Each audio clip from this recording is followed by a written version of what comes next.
Nobody would have guessed that a second-year quarterback leading a team that just finished 4-13 would suddenly become one of the most challenging quarterbacks to game plan for in the NFL.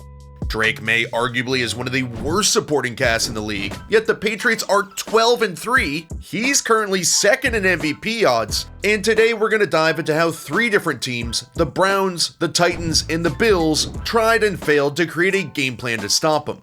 Back in Week 8, the Pats hosted the Browns, who at the time had one of the best defenses in the league, but Maye ripped him up for 282 yards, 3 touchdowns, and completed 75% of his passes. The Browns' game plan was to play their typical man coverage and challenge these lackluster receivers on the perimeter. We'll of course dive into Maye's ability to pass the ball, but his running ability was a difference early in this one, and it's an additional element which he uses to hurt defenses. Here the Browns are playing cover one man funnel, where it's cover one man with one deep safety, but they're funneling the running back with 2 defenders. Instead of just playing cover one rat, where one guy has the back, the other a low hole zone over the middle, whichever side the back goes to that guy has him, and then the other becomes the zone defender. Maye immediately sees this, and knows he has just one guy to beat, so he takes off, thwarting the Browns' man coverage plan. The Pats knew Cleveland would be playing plenty of man, that's what they do, so even though receivers like Kayshon Boutte isn't a top-tier option, they trust him to run a squirrel route, it's an out and up with a comeback at the end. If you have enough time to run this route, especially against off coverage, it's easier to win since there's so much deception. And cause Josh McDaniels knows it's hard for pass protection to hold up this long, he rolls Drake out, trusts him to throw deep on the run, and the Patriots pick up an explosive play. So the Browns say, okay, this is not working, we're playing tons of man one-on-one and Drake's either running or hitting these long passes down the field. The long passes are Maye's bread and butter. So the Browns disguise their cover one man. We can see both cornerbacks are tight to the receivers outside, looks like they're locking them up one-on-one, but it's a disguise. They're playing cover 2 zone invert. 2 means there's 2 deep, zone is zone coverage, and invert means the cornerback is playing a deep half instead of the safety. It would appear that pre-snap, Austin Hooper is one-on-one man coverage from this safety, and that if it is one high man, he'd be running this route right into the safety over the top, so he shouldn't be open. But Drake just calmly sees the rotation and fires the ball up the middle. What makes him even harder to game plan for is that defenses have to play more spot drop zone coverage, where instead of more matching routes, like in match zone coverage, each defender drops to an area while watching Maye because they're terrified of his running ability. We'll dive a little deeper into the difference between spot drop and match coverage in a second, but before we do, I want to thank this week's sponsor, DraftKings. DraftKings is a great partner, and they have me ripping bets left and right. New England is still fending off Buffalo for the division, should be an easy win against New York, who is struggling big time. And one of the things I really love about DraftKings, the next great touchdown is coming, and if you see it coming, you can hit it big. So I'll throw a couple down on some of my favorite players to analyze and enjoy the fantasy finals with my guys. If I'm ever losing in fantasy, or just not feeling the night matchup as much, I like to bet live on in-progress games right as they're happening, because I feel like I have a decent understanding of the momentum in the game, so I try to capitalize, and plus, it makes the game more fun. New customers turn $5 into $200 if your bet wins, paid instantly in bonus bets, the crown is yours.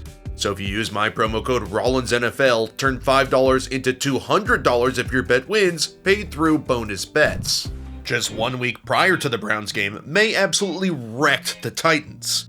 Their game plan centered around trying to slow down Drake's deep ball. They saw he has the highest EPA per deep pass in the league, literally 1.07 EPA per pass. So the Titans played a ton of 2-eye safety coverage to mitigate these deep passing options by keeping an extra safety over the top. But the Patriots just went under center with a fullback. This is what the Chiefs should be doing, and just pounded the rock till the Titans realized they had to bring the safety up to the line to help the run, which then helps Drake in the passing game. And as I just said a few minutes ago, the Titans used more match zone coverage than spot drop zone coverage to try and create tighter coverage on the receivers while still being able to play zone coverage. But instead of each defender just dropping to a spot while watching Maye, the easier way to play coverage, while they're not playing man on man, they're trying to match themselves to the concept of the offense by sticking on them later in the down, which kind of combines zone and man principles. The problem is, Drake is so good at identifying coverages, he sees this happening, knows they don't have their eyes on him, this isn't spot drop zone, and he takes off for a nice gain. To counter these match coverages, the Patriots use different formation splits to put stress on the Titans. Match coverage is all about communication and understanding the concept, how it's playing out, so by putting stress on that communication, this is a great way to create open receivers. Watch how they motion Hunter Henry into a stack with Mac Hollins. Linebacker Cedric Gray and cornerback L'Jarius Sneed are playing an in-out match, where whoever is in, Gray takes him, and out Sneed takes him. So the stack release makes this confusing, where it's hard to figure out if Hunter Henry is about to break in or out. So look at Gray. Eventually, you have to commit to a receiver. The Patriots know the defense's rules and are manipulating them, and boom, another wide open receiver. Since match coverage wasn't working, the Titans started to dive into their disguise package, where they're showing Amani Hooker blitzing, trying to show cover 3 zone with 3 deep defenders, but then Hooker out of nowhere jams Mac Hollins, the Titans rotate into cover 2 zone coverage, and this might just be the best thrown ball I have seen all year. Drake sees the cornerback dropping back as the deep safety, so he knows he has a little space up the sideline in what's famously one of the most difficult throws you can make. He wants to put it in the turkey hole, similar to my ex-wife. This is the space in between the press and often sinking cover 2 zone defender in the flat, and the safety who's ready to rip the receiver's head off. Too shallow and it's intercepted, too deep and the safety blows it up. So watch how Hollins slows up a bit so he doesn't run into the safety, but look how much Hooker's dropping. Well, look at the throw. It is perfect. Pace, arc, speed. This is pure arm talent.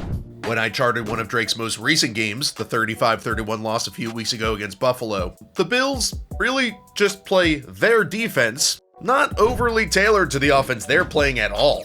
They're gonna sit in cover 2 zone and make you beat them. They'll disguise a couple one-high coverage looks by rotating a safety down to help create a double team or extra help.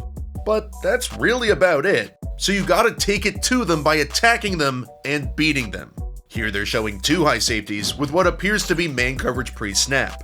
Drake is so good at reading the safeties post-snap to find out where he's supposed to go with the ball, that immediately after he takes a snap, he sees Cole Bishop rotating down to double Stephon Diggs, which Drake knows means he has a one-on-one matchup with Booty outside because of this rotation. If you give Drake the ball and he's a guy one-on-one deep, he is going to hit it damn near every time. He's also going to give you some action with his legs. You have to always have a plan for that. Prepare for it during the week. Because these quarterback runs, especially down in the red zone, are a killer. The Bills unfortunately also fall into the match coverage trap. Not that I think it's a bad idea in general, I actually like it more than spot drop zone.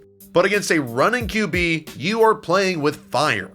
You can see this is zone coverage because the receivers aren't being matched one-on-one. The linebacker isn't playing man. He's waiting for the most inside threat to declare. Match coverages are a great way to double a receiver too. But unfortunately for the Bills, the Patriots run a QB draw. Couldn't be a more perfect call against this coverage. Spot drop zone would have everybody's eyes on Drake, and you'd at least have a chance here. But with Garrett Bradbury leading the way, this is a walk in the park. Drake Maye has burst onto the scene and quickly become one of the best quarterbacks in the NFL. It's fun watching different defenses try to game plan for his unique skill set, while they weigh the fact he doesn't have an elite receiving core, yet he's still dicing them up. If you play one-on-one man against him because the receivers aren't great, he'll still hit you with the deep ball and can make you pay with his legs. If you sit back and cover 2 zone and keep safeties over the top, the Patriots will happily pound you with the rock to get you into one-high looks, then go to work. Match zone coverages have become more prevalent in the league the last few years, but you can't use them against Drake because he's too fast and he will make you pay. I believe the Patriots are still a year out from Super Bowl contention. I love what Drake is doing, but this team has taken such a big step. I think there's still an intermediate one they have to take. Win a playoff game, lose in the divisional or even AFC championship to make them true contenders in 2026. But what Drake has done with this group turned them around to a 12-3 record, and who knows, if they get the 1 seed, anything can happen. The future is bright, the present is too. Defenses can't find a game plan that works because Drake Maye is already on his way to elite quarterback stardom.